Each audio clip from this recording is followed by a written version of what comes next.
रूपा ने जिरह की। अगर वह पहले खाती है तो मोटी नहीं है। क्यों?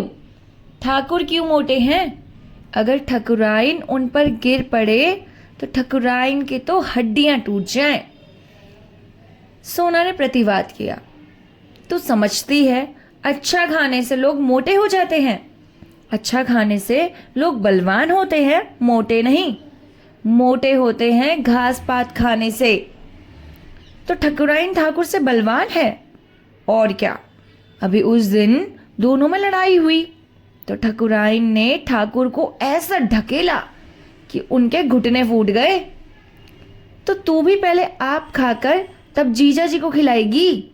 और क्या, अम्मा तो पहले दादा को खिलाती है। तभी तो जब देखो तब दादा डांट देते हैं। मैं बलवान होकर अपने मर्द को काबू में रखूंगी। तेरा मर्द तुझे पीटेगा, तेरी हड्डी तोड़कर रख देगा। रूपा रुआंसी होकर बोली। ऐसा क्यों करेगी? और क्यों पीटेगा मुझे? मैं मार खाने का काम ही ना करूंगी। वो कुछ न सुनेगा। तूने जरा भी कुछ कहा वह चार मारेगा। मारते मारते तेरी खाल उधेड़ देगा। रूपा ने बिगड़कर सोना की साड़ी दांत से फाड़ने की चेष्टा की और असफल होने पर चुटकियां काटने लगी। सोना ने और चिढ़ाया। वह तेरी नाक भी काट लेगा। इस पर रूपा ने बहन को दांत से काट खाया। सोना की बाह लहू आ गई। उसने रूपा को जोर से ढकेल दिया। वह गिर पड़ी और उठकर रोने लगी। सोना भी दांतों के निशान देखकर रो पड़ी। उन दोनों का चिल्लाना सुनकर गोबर गुस्से में भरा हुआ आया और दोनों को दो दो घूंसे जड़ दिए। दोनों रोती हुई खेत से निकलकर घर चल दी। सिंचाई का काम रुक गया। इस पर पिता और पुत्र में एक झड़प भी हो गई। होरी ने पूछा, पानी कौन चलाएगा? दौड़े दौड़े गए, दोनों को भगा आए। अब जाकर मना क्यों नहीं लाते? तुम्ही ने बिगाड़ रखा है बाबा इन सबको। अच्छा, उस तरह मारने से तो और भी निर्लज हो जाएंगी। 2 जून खाना बंद कर दो, अपने आप ठीक हो जाएगी। मैं उनका बाप हूं, कसाई नहीं हूं। पाँव में एक बार ठोकर लग जाने के बाद किसी कारण से बार बार ठोकर लगती है और कभी कभी अंगूठा पक जाता है और महीनों कष्ट देता है। पिता और पुत्र के सद्भाव को आज उसी तरह की चोट लग गई थी और उस पर यह तीसरी चोट पड़ी।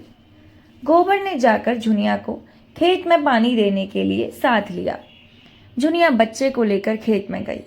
धनिया और उसकी दोनों बेटियां ताकती रही। माँ को भी गोबर की यह उद्दंडता बुरी लगी थी। रूपा को मारता तो वो बुरा ना मानती, लेकिन जवान लड़की को मारना यह उसके लिए असहाय था। आज ही रात गोबर ने लखनऊ लौट जाने का निश्चय किया। यहाँ अब वह नहीं रह सकता। जब घर में उसे कोई पूछ ही नहीं रहा है तो वह क्यों रहे? वह लेन देन के मामले में कुछ बोले तो दिक्कत, लड़कियों को जरा मार दिया तो दिक्कत। मानो वह बाहर का आदमी हो।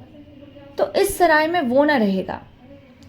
दोनों भोजन करके बाहर आए थे और नौखे राम के प्यादे ने आकर कहा, चलो कारिंदा साहब ने बुलाया है। होरी ने गर्व से कहा, रात को क्यों बुलाते हैं? मैं तो बाकी दे चुका हूं। प्यादा बोला, मुझे तो बुलाने का हुक्म है। जो कुछ अरज करना हो वहीं चलकर करना। होरी की इच्छा ना थी मगर जाना पड़ा। गोबर विरक्त सा बैठा रहा। आध घंटे में होरी लौटा और चिलम भरकर पीने लगा। अब गोबर से ना रहा गया। पूछा, किस मतलब से बुलाया था? होरी ने भराई हुई आवाज में कहा, मैं पाई पाई लगान चुका दिया हूं। वह कहते हैं तुम्हारे ऊपर 2 साल का बाकी है। अभी उस दिन मैंने ऊख बेची, 25 रुपए वहीं उनको दे दिए।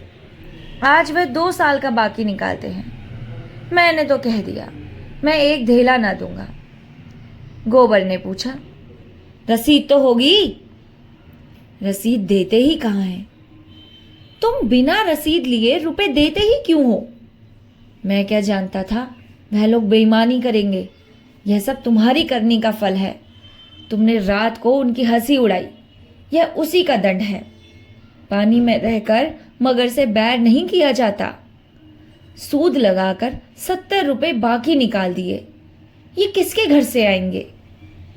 गोबर ने अपनी सफाई देते हुए कहा, तुमने रसीद ले ली होती तो मैं लाख उनकी हंसी उड़ाऊं, कोई प्रॉब्लम नहीं होता। तुम्हारा कोई बाल भी बांका ना कर सका। मेरी समझ में नहीं आता कि लेन देन में तुम सावधानी से क्यों काम नहीं लेते। यो रसीद नहीं लेते तो डाक से रुपया भेजो, यही तो होगा, एक आध रुपया महसूल पड़ जाएगा। इस तरह की धांधली तो ना होगी।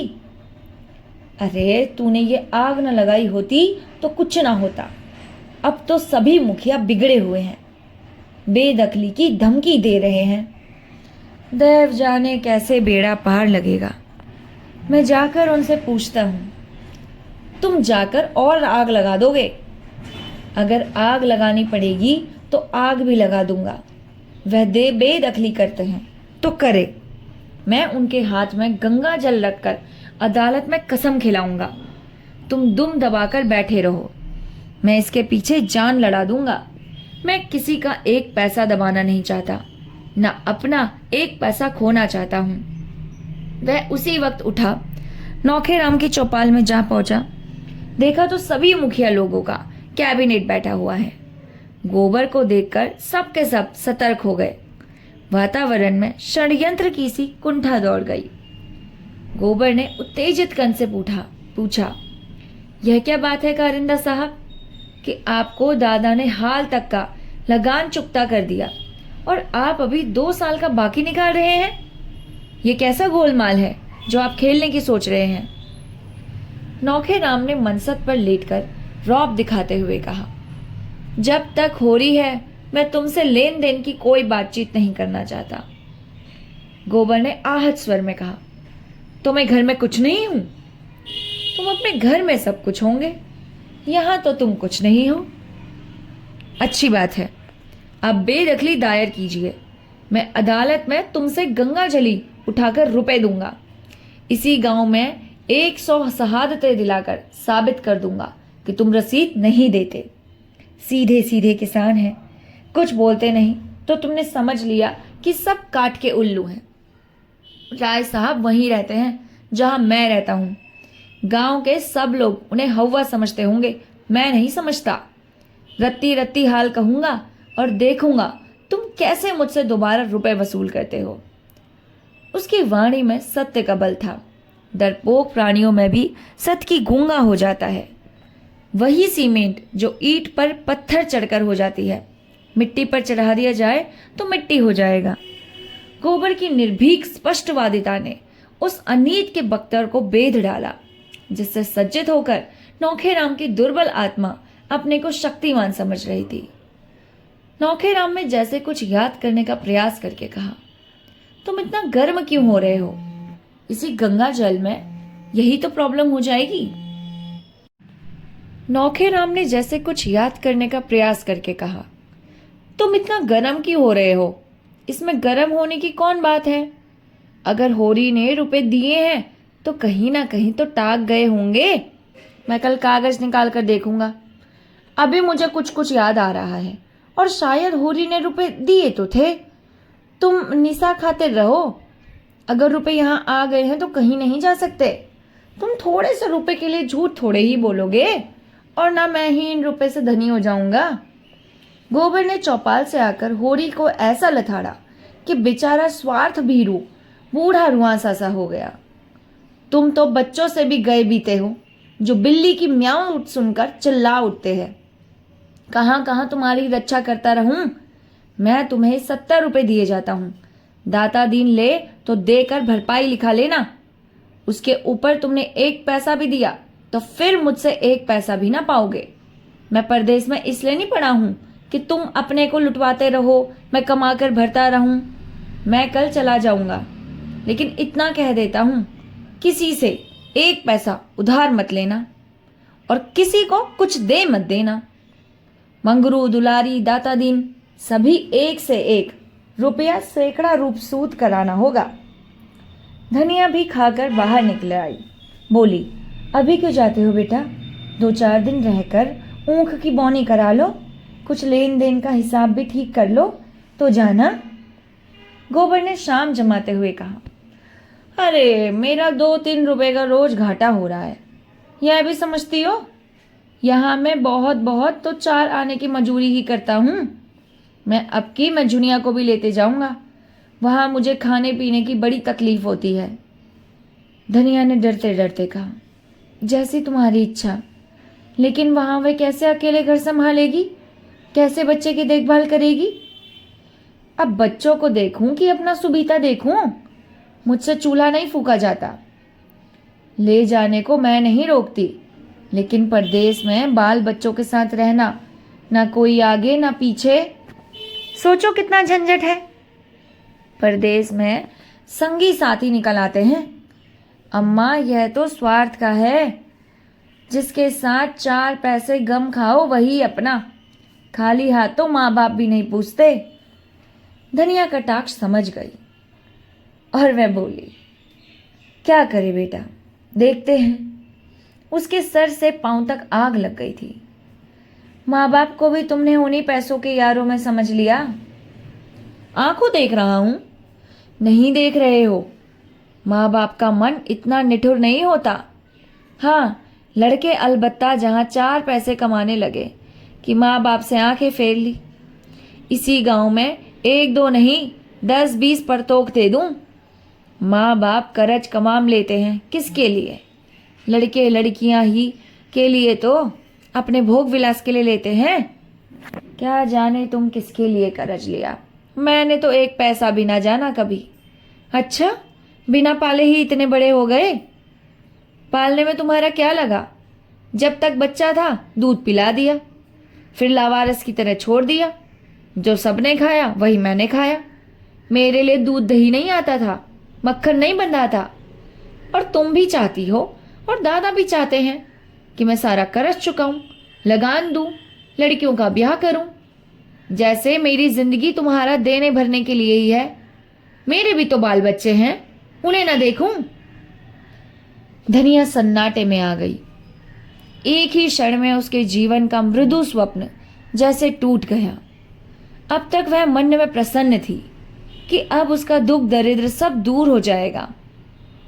जब से गोबर घर आया, उसके मुख पर हास की एक छटा खिली रहती थी।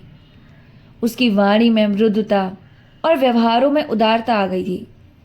भगवान ने उस पर दया की है तो उसे सर झुकाकर चलना चाहिए। भीतर की शांति बाहर सौजन्य बन गई थी। ये शब्द तपते हुए बालू की तरह हृदय पर पड़े और चने की भांति सारे अरमान झुलस गए। उसका सारा घमंड चूर चूर हो गया। इतना सुन लेने के बाद अब जीवन में क्या रस रह गया?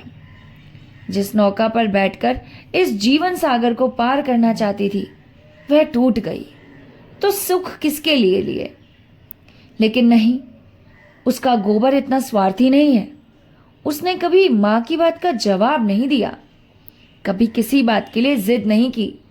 जो कुछ रूखा सूखा मिल गया वही खा लेता था। वही भोला भाला शील स्नेह का पुतला आज क्यों ऐसी दिल तोड़ने वाली बातें कर रहा है? उसकी इच्छा के विरुद्ध तो किसी ने कुछ नहीं कहा। माँ बाप दोनों ही उसका मुंह जोहते रहते हैं। उसने खुद ही लेन देन की बात चलाई। नहीं, उससे कौन कहता है कि तू माँ बाप का देना चुका? माँ बाप के लिए यही क्या कम सुख है कि वह इज्जत आबरू के साथ भले मानुसों की तरह कमाता खाता है? उससे कुछ हो सके तो माँ बाप की मदद कर दे, नहीं हो सकता तो माँ बाप उसका गला ना दबाएंगे। जुनिया को ले जाना चाहता है, खुशी से ले जाए। धनिया ने तो केवल उसकी भलाई के ख्याल के लिए कहा था कि जुनिया को वहां ले जाने में उसे जितना आराम मिलेगा उससे कहीं ज्यादा झंझट बढ़ जाएगा। उसमें ऐसी कौन सी लगने वाली बात थी कि वह इतना बिगड़ उठा? हो ना हो, ये आग तो जुनिया ने लगाई है। वही बैठे बैठे उसे मंत्र पढ़ा रही है। यहाँ शौक श्रृंगार करने का समय नहीं मिलता। घर का कुछ ना कुछ काम करना भी पड़ता है। वहाँ रुपए पैसे हाथ में आएंगे, मजे से चिकना खाएगी, चिकना पहनेगी, टांगे फैलाकर सोएगी। 2 आदमियों की रोटियां पकाने में लगता ही क्या है?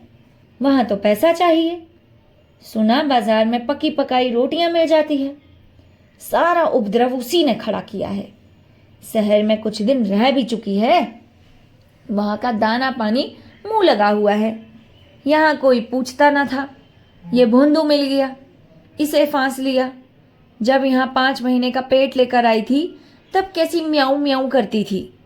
तब यहाँ शरण न मिली होती तो आज कहीं भीख मांग रही होती। यह उसकी नेकी का बदला है। इसी चुड़ैल ने पीछे डांट देना पड़ा। बिरादरी में बदनामी हुई, खेती टूट गई, सारी दुर्गति हो गई। और आज ये चुड़ैल जिस पत्तल में खा रही है उसी में छेद कर रही है।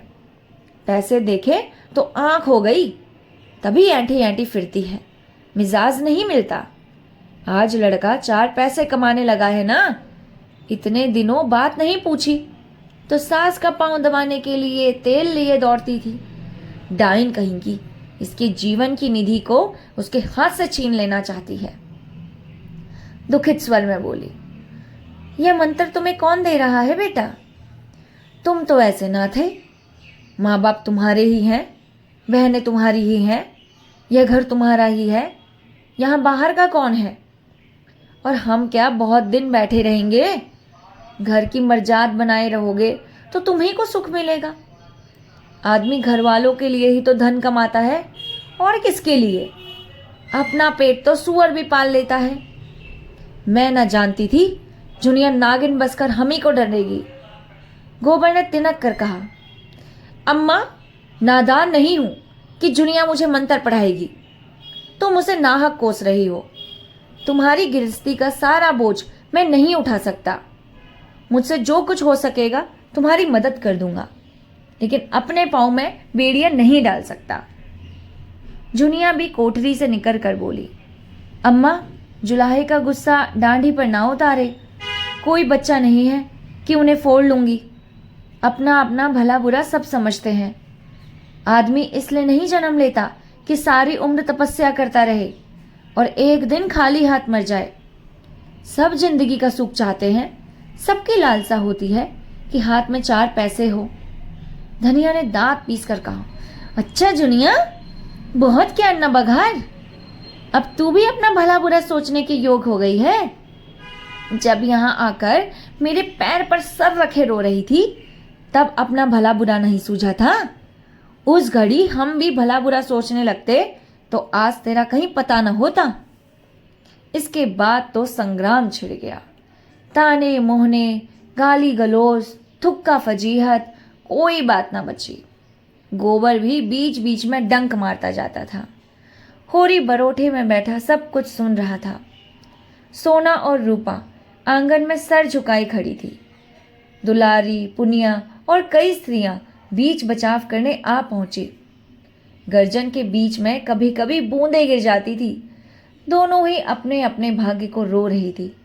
दोनों ही ईश्वर को कोस रही थी और दोनों ही अपनी अपनी निर्दोषिता सिद्ध कर रही थी।